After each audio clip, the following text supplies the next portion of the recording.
ఈ బాధ్యత గల పదవుల్లో ఉన్నవాళ్ళు అంటే మంత్రులు, ఎమ్మెల్యేలు, ఇటువంటి వాళ్ళందరూ చాలా జాగ్రత్తగా కామెంట్ చేయాలి. ఇప్పుడు నిన్న కొండా సురేఖ గారు చేసిన స్టేట్మెంట్ పర్టికులర్గా ఆవిడ చాలా రెస్పాన్సిబుల్ పొజిషన్, మినిస్టర్గా ఉన్నారు కదా. ఆవిడకి ఏం తెలుసో ఏం తెలియదో మనకు తెలియదు. ఒకవేళ తెలిస్తే కూడా ఇప్పుడు గైడ్ లైన్స్ ప్రకారం వీళ్ళు ఎవరి పేర్లు అయితే ఆవిడ ఎత్తారో వాళ్ళు విక్టిమ్స్ అవుతారు. విక్టిమ్స్ పేర్లు చెప్పకూడదు అని గైడ్ లైన్స్ ఉన్నాయి. అట్లీస్ట్ గైడ్ లైన్స్ అయినా ఫాలో, మినిస్టర్లే గైడ్ లైన్స్ ఫాలో అవ్వకపోతే ఇంకెవరు ఫాలో అవుతారు? మేము మాలాంటి వాళ్ళు మొన్న మీటింగ్ పెట్టి ఛానల్స్ అంతా అటు బొమ్మలు వేస్తున్నారు, వేయకూడదు, పేర్లు చెప్పకూడదు అని మేము చెప్పాము. మరి మంత్రులే తప్పులు చేస్తుంటే ఈ చిన్న చిన్న వాళ్ళు యూట్యూబర్స్ ఏం చేస్తారు పాపం.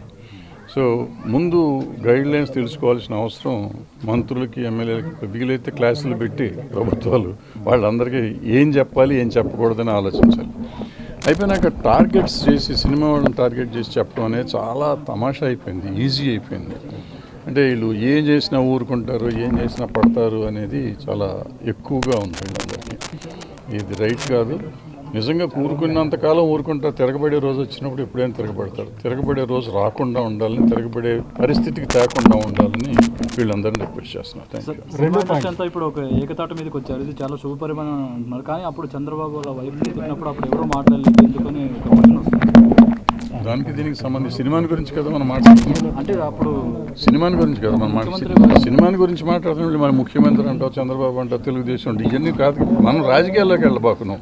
మనం ఇక్కడ ఉన్నాం కదా. ఇప్పుడు మనం సినిమా ఇండస్ట్రీ గురించి మాట్లాడతాం. సినిమా ఇండస్ట్రీలో ఓ హీరోయిన్, ఒక హీరోల గురించి మాట్లాడుతున్నారు కాబట్టి మాట్లాడాం. అది మాట్లాడినప్పుడు అది వేరేగా మాట్లాడతాం. అప్పుడు మాట్లాడినప్పుడు మాట్లాడాం. జానీ మాస్టర్ వైఫ్ ఒకటి కంప్లైంట్ చేశారు కమిటీకి, అంటే తన పర్సనల్గా ఒక కంప్లైంట్ ఇవ్వడం జరిగింది. దాని మీద ఏంటి సార్ ఇప్పుడు ఏం జరుగుతుంది? అంటే కమిటీ కంప్లైంట్లు తీసుకోవాలి. కమిటీకి వాళ్ళ విట్నెస్లు తీసుకుంటాం కానీ కమిటీ రిపోర్ట్స్ ఏం తీసుకోవాలి. ఆవిడ రిపోర్ట్ ఇచ్చింది, ఛాంబర్కి ఇచ్చింది.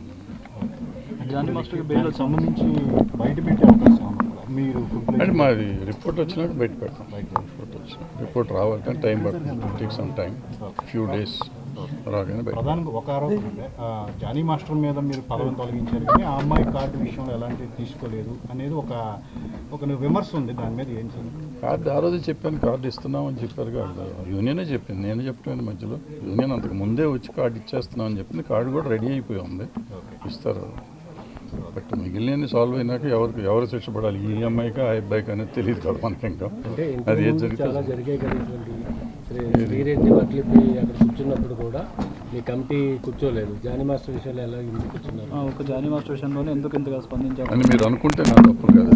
మీకు తెలియని విషయాలు మీరు ఎక్కువ మాట్లాడవచ్చు. నట్టి కుమార్ కూడా అదే కామెంట్ చేశారు. ఆయన అంటే ఆయనకి సమాధానం చెప్పాల్సిన అవసరం లేదు.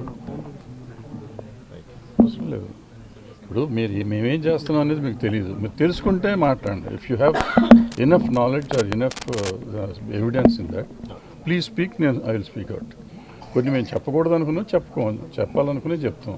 ఇది కూడా మీడియాలో ముందు వచ్చింది కాబట్టి ఆ రోజు ప్రెస్ మీట్లో క్లియర్గా చెప్పాము. బయటకు వచ్చింది కాబట్టి మేము మాట్లాడాము, లేకపోతే మేము మాట్లాడమని చెప్పాం. మాట్లాడకూడదు కూడా, ఇప్పుడు కూడా మాట్లాడకూడదు. సో అంతే తప్ప మీరు చేయలేదు, ఏం చేయలేదు, ఈ చేయలేదు అంటారని ఆ రోజు ప్రెస్ మీట్ పెట్టాల్సి వచ్చింది. ఆల్రెడీ మేము చేస్తున్నాం బాబు అని చెప్తానికి మీరు చేయలేదంటే నేనేం చెప్తాను? Thank you.